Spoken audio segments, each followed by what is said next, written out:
Cherish these last moments. Though your miserable life has come to nothing, I have given you a magnificent end. Welcome back to Full Power Collectibles, and welcome to Sorin of House Markov, Commander Deck Tech. First, let's take a look at our commander. He is a 1/4 legendary creature, human noble with lifelink and extort. He costs 1 and a black. At the beginning of your post-combat main phase, if you gain 3 or more life this turn, exile Sorin of House Markov, then return him to the battlefield, transformed under his owner's control. Look at the flip side, his transformed side. Sorin, the Ravenous Neonate, is a legendary planeswalker with extort, and then +2, create a food token. -1, Sorin, the Ravenous Neonate, deals damage equal to the amount of life you gain this turn to any target. Then -6, gain control of target creature, it becomes a vampire in addition to its other types. Put a lifelink counter on it. If you control a white permanent other than that creature, or Sorin. And it starts off with 3 loyalty. Alright guys, this is a extort deck, and we're going to gain a lot of life, and we're going to extort a lot of people, and this is themed around Sorin.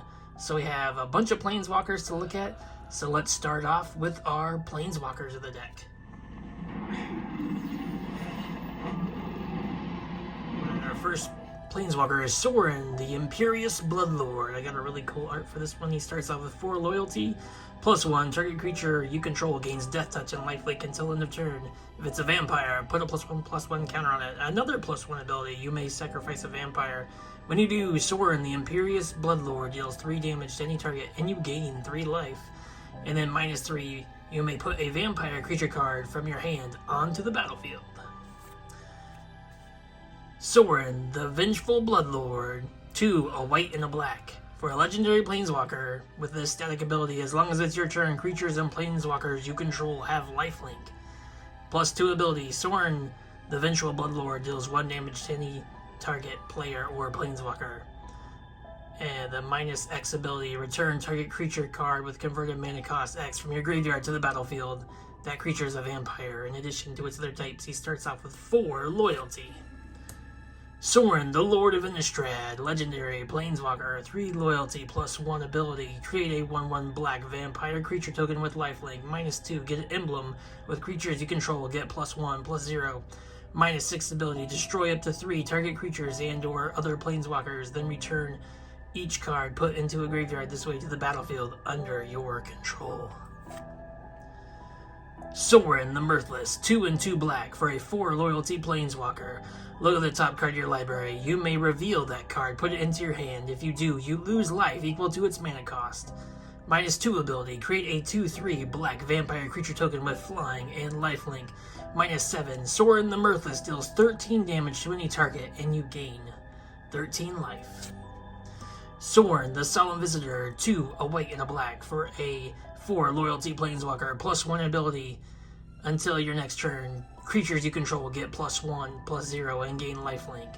-2, put a 2/2 black vampire creature token with flying onto the battlefield. -6, you get an emblem at the beginning of each opponent's upkeep. That player sacrifices a creature. Sorin Markov, 3 and 3 black for a amazing art. 4 loyalty planeswalker, +2 ability, Sorin Markov deals 2 damage to any target, you gain 2 life. -3 ability, target opponent's life total becomes 10. -7 ability, you control target player during that next turn. This is the first Sorin I had.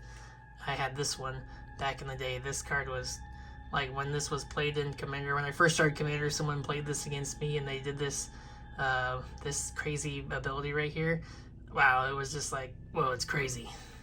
Your life total becomes 10. That's insane. So yeah, obviously this was a very inspirational theme for the deck. I had to build a deck with Sorin. And this art is so cool. I just love this art.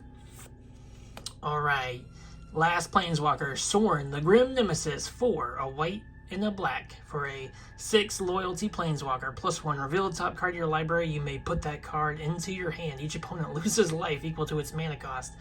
The -X ability, Sorin Sorin, the Grim Nemesis, deals X damage to any target, creature, or planeswalker, and you gain X life. Then the -9 ability, create a number of 1/1 black vampire knight creature tokens with lifelink equal to the highest life total among all players. So I just love this art as well. This is so cool. Alright folks, those are the planeswalkers of the deck. And yeah, this is a very Sorin heavy themed deck. So let's take a look next at the creatures. But let's put an end to this anyway. Alright, here are the creatures of the deck, starting with Walking Ballista, combo card. Goldraz Assassin, because I love this card and he can remove things once you level him up. Sarah Ascendant, he gains lifelink, and he becomes a 5/5 for 1 mana. That's ridiculous. Well, a 6/6 because he gets +5/+5 and has flying. As long as your life total is 30 or more, and our life total in Commander is at 40, so this card is broken. The Life Creed Duo. I have a lot of bats in this deck because I kind of built this deck around the Bloomborough set. I already have a vampire heavy deck, so I wanted to put some bats in here. So I have this bat.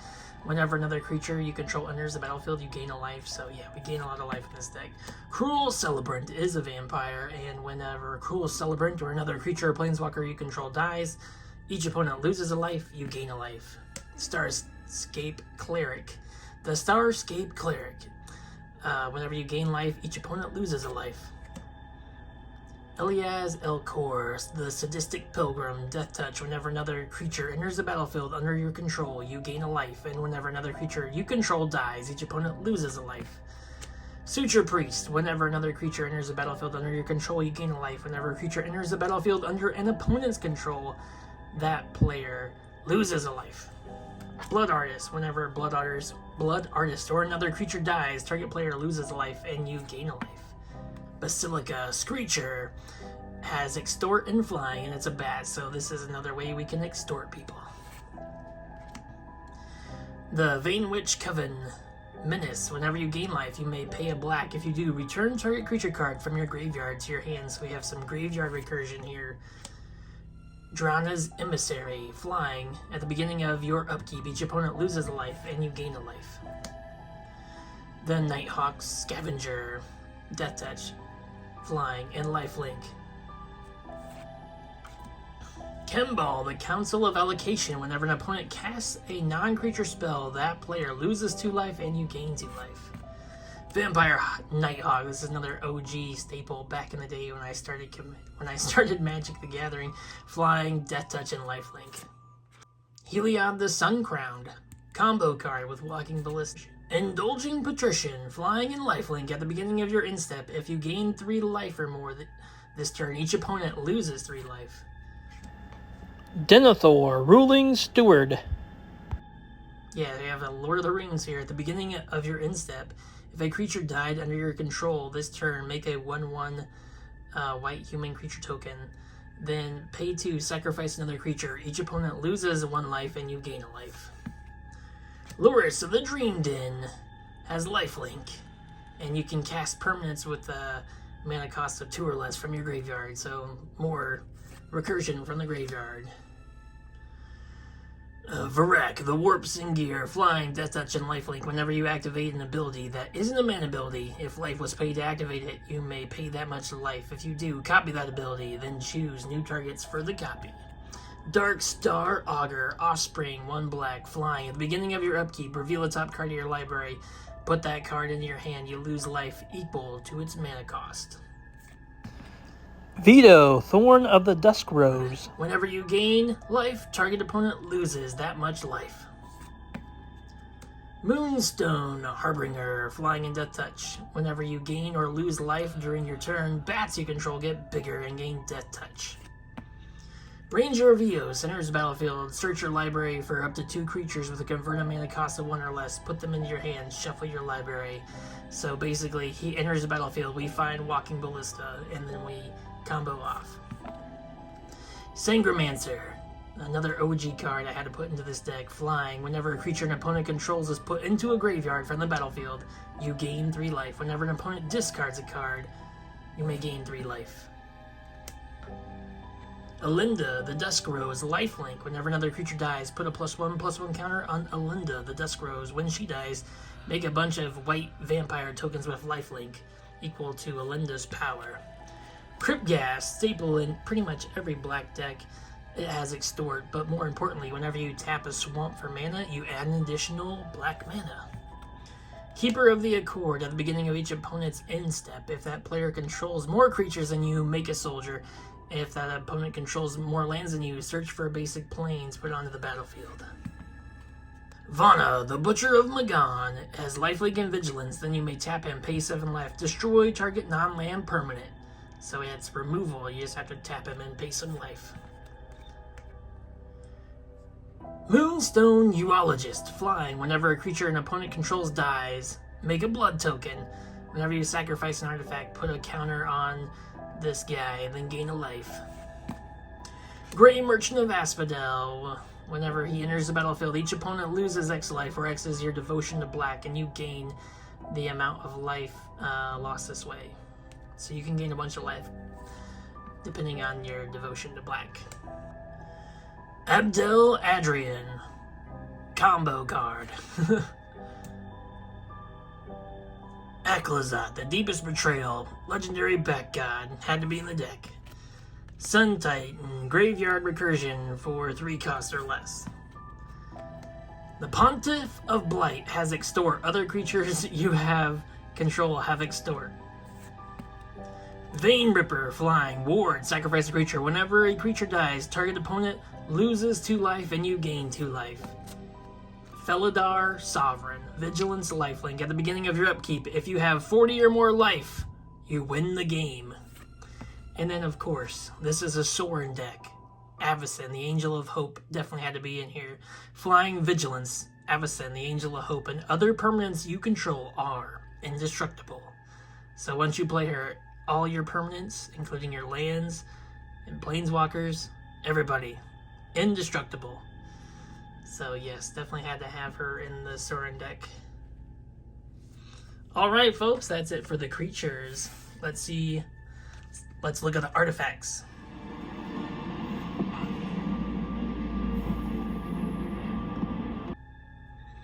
Artifacts, we have Soul Ring, Arcane Signet, Aetherflux Reservoir. Whenever you cast a spell, you gain a life for each spell that was cast this turn. Pay 50 life. Aetherflux deals 50 damage to target creature or player. Has anyone ever used this to shoot a creature? Just curious. Bolas's Citadel. Look at the top card of your library. At any time, you may play the top card of your library, cast a spell this way. Pay life equal to its mana cost rather than paying its actual mana cost. Then tap. Sacrifice 10 non-land permanents. Each opponent loses 10 life. So it's kind of a combo card, but when you're gaining a bunch of life, it's pretty easy to cast a bunch of spells from the top of your deck if you're not using it for a combo. Notably, I don't have the Sensei's Divining Top in this deck because there's a lot of combos in this deck, so I don't have the top in here. But if you want to put a Sensei's Divining Top in here to make this a 3-card combo, feel free. But there's plenty of combos in this deck.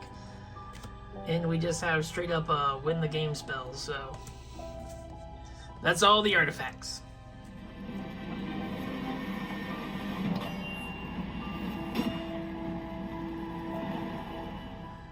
Next we have the enchantments. We have Legion's Landing, legendary enchantment. Whenever it enters the battlefield, make a vampire creature with lifelink. Then you may transform Legion's Landing.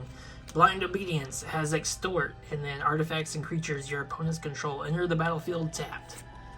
Dance of the Dead, combo card, but basically lets you target a creature in your graveyard and brings it back to the field. Black Market Connections is basically a get treasure, draw a card, create creature. So you pay life to do these abilities at the beginning of your pre-combat main phase. Sanguine Bond, whenever you gain life, target opponent loses that much life.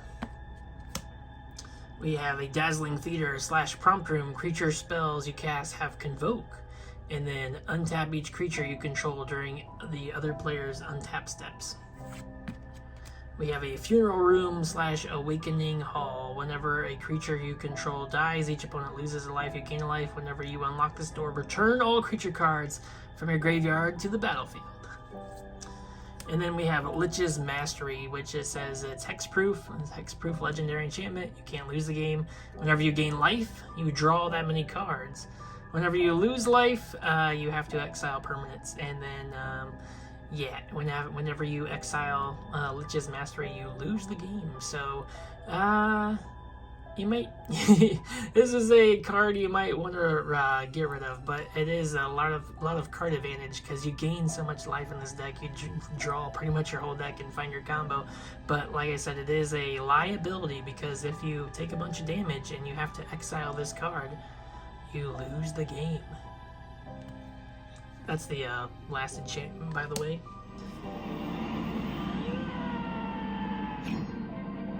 Instants and sorcery cards. Deadly Dispute. Draw some cards, make treasure tokens. Consuming Corruption. X damage to target creature. Planeswalker, you gain X life.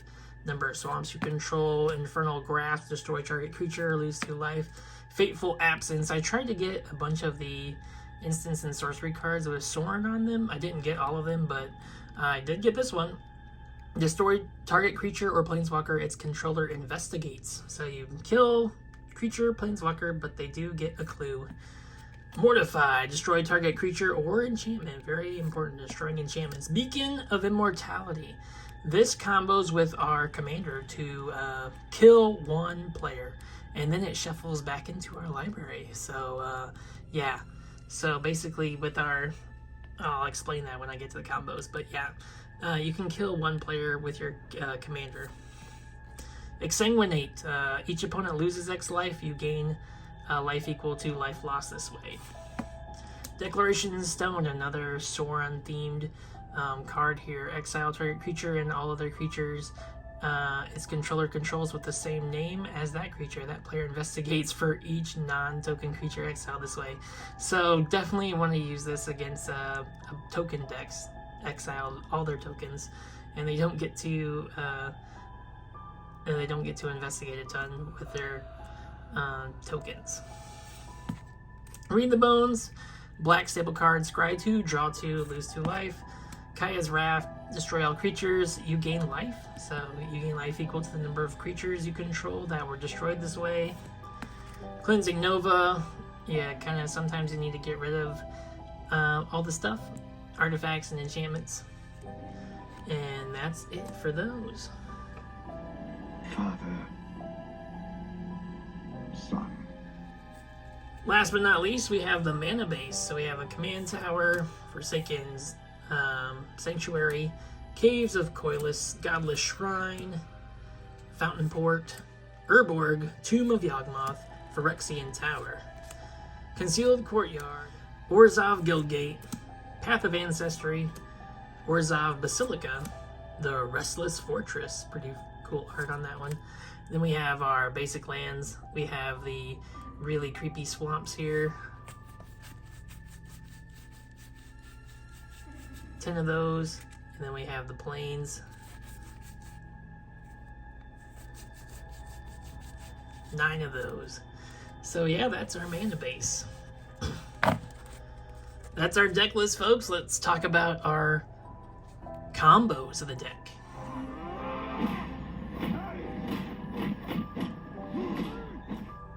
Starting off with our first combo, 1-card combo, Felidar Sovereign. If we can keep this guy alive until the beginning of our upkeep, if we have 40 or more life, we win the game. So get this guy out and keep him alive and then win the game.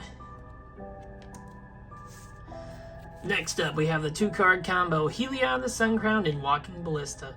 Basically, you have Heliod the Suncrowned on the field, you cast Walking Ballista, then you pay 2, another target creature you control gains lifelink, and whenever you gain life, put a +1/+1 counter on target creature or enchantment.